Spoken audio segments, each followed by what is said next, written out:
been telling friends for years to use a red light board for skin and hair, and even I used it on Daisy here when she got some injuries. Helps joints and all that, but Naked Gun uses it for different reasons, and hopefully my friends and family, who probably thought I had stock in red light boards, don't think I use it for the same thing.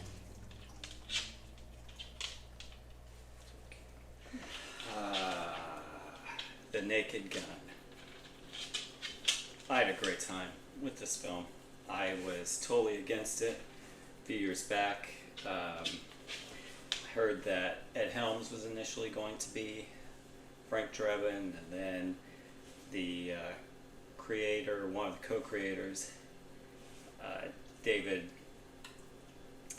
Zucker, was totally against this film, and he proposed a follow-up idea to Paramount, and they just went their own direction with this. And so then I finally see the trailer, and I hated the trailer for this, the police song and all that, and the bank heist, and then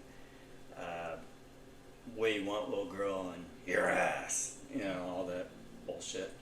And then I heard critics were loving this, and I was like, okay. And usually that could be hit or miss.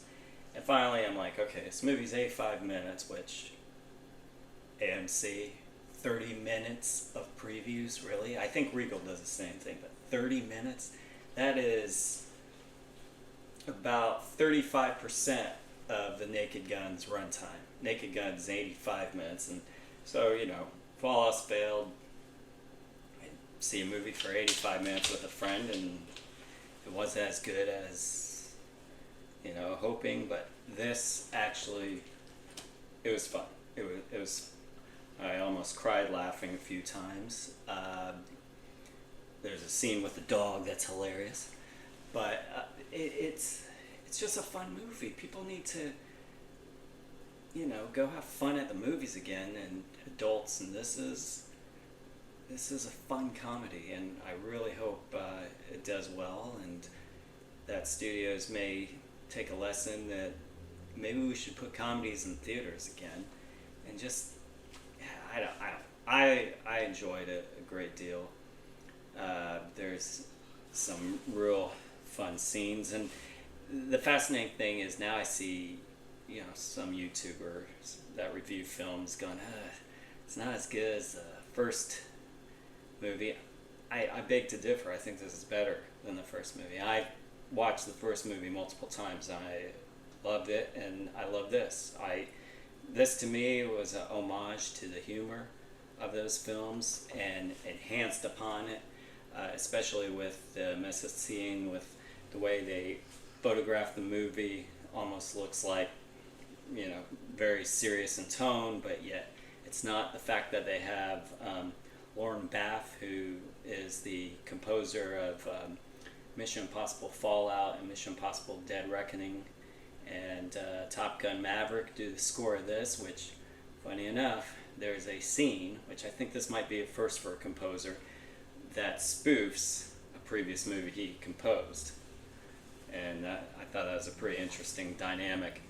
The gags with the coffee, there's just so much that I loved and had a great time with this film. Liam Neeson, for me, even this is a sequel, of course. It's not a total reboot. Frank Drebin Jr. brings more of with his voice and just his way of being, of this Dirty Harry Callahan type of character than Frank Drebin did in the first three Police Squads, where they even had a line of reference to Dirty Harry.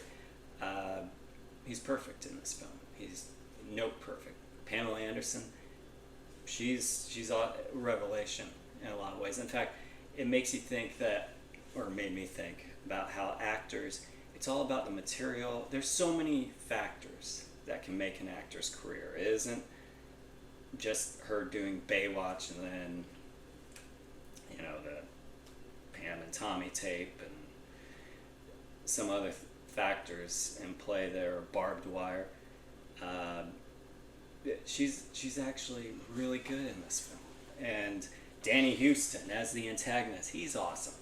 It's just a fun film, and I mean, you can go have fun watching it with a friend, and then afterwards you can walk out of the theater doing imitations of Liam Neeson's voice, or talk about Liam and Pam possibly together, which my friend said one of the funniest things with regard to that, which was, I don't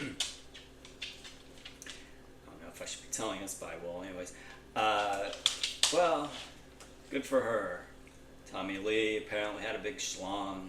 Liam Neeson apparently has a big schlong. She wins! And then also, no, if you go see a movie the day before release, sometimes a theater will have swag for said movie. That's for free. I didn't get mine. That's okay. I didn't really bring it up to the ticket taker. That's fine. But a buddy of mine did get his, and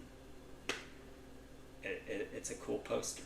It really is. So anyway, I hope you see this movie. I'm going to go see it again. I enjoy it that much. I'm going with another friend. And, you know, it's good to just watch a movie and have fun and not be like, oh, it's not as good as the original. It's its own thing. And I bet you those people are like, oh, it's not as good as the original, haven't seen the original in years, so they're going off nostalgia. And that's why I tell people, before you see a sequel, always revisit those films beforehand, because memory kind of plays a factor in how you see a film years on. So, all right, thank you, and if you see the film, I hope you enjoy it as much as I did.